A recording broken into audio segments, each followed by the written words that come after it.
ጠቅላይ ሚኒስትር አብይ አህመድ የኢትዮጵያ እስልምና ጉዳዮች ጠቅላይ ምክር ቤት ፕሬዝዳንት በነበሩት ተቀዳሚ ሙፍቲ ሐጂ ዑመር ኢድሪስ በማረፋቸው የተሰማቸውን ሐዘን ገለጹ።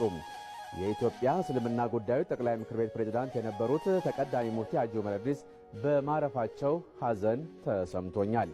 ሐጂ ዑመር ኢድሪስ በአመራር ዘመናቸው የተለያዩ ወገኖች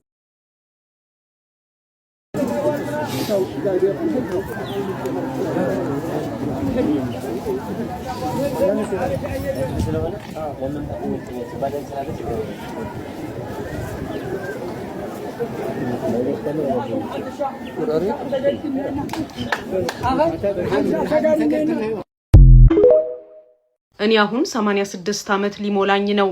ለሊት እንቅልፍ የለኝም። ለ2 ሰዓታት ብቻ ነው የምተኛው። ቀሪውን አለቅስበታለሁ። ለምንድነው ብዙ ለማን ቆይበት የምንጋደለው? ለምንስ ነው የምንጫረሰው? በጣም ያሳስበኛል፣ ያስለቅሰኛል። ሰውነት ይቀድማል። ቅድሚያ ሰው ሁኑ። ከሃይማኖት ሰውነት ይቀድማል። ከዘርም ሰውነት ይቀድማል። አላህ ሰውን ከሁሉ አስቀድሞታል። ሰው ሊሰደድ፣ ሊገደል፣ ሊናቅና ሊሰቃይ በፍጹም አይገባም። የክብር ዶክተር ተቀዳሚ ሙፍቲ ሐጂ ዑመር ኢድሪስ የተናገሩት ንግግር ነው። ፋና ነኝ። የመደመር ምልክቷን መጫን እንዳትረሱ። ሙፍቲ በፍጥነት ወደ አላህ መሄድ ፈልጋለሁ። ያን ከማድረጌ በፊት ግን እንድታደርግልን የምፈልገው ነገር አለ ብለው አጥብቀው ጠይቀውኛል።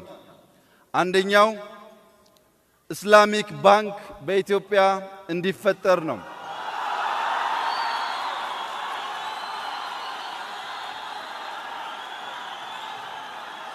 ሙፍቲ ሙስሊሙን አንድ በማድረግ ከነበራቸው ሚና በተጨማሪ ወደማይቀረው ከመሄዳቸው በፊት የሙስሊም ባንክ በኢትዮጵያ እንዲያዩ በሚቻለው ሁሉ አድርገን በፍጥነት የምናሳካ መሆኑን ቃል ልገባላችሁ ፈልጋለሁ።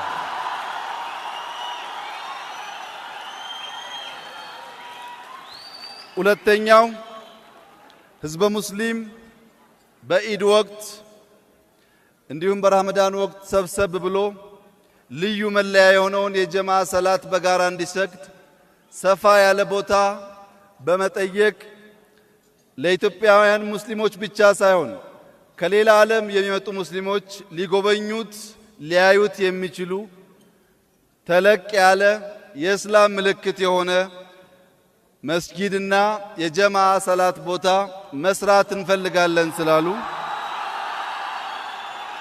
ይህንንም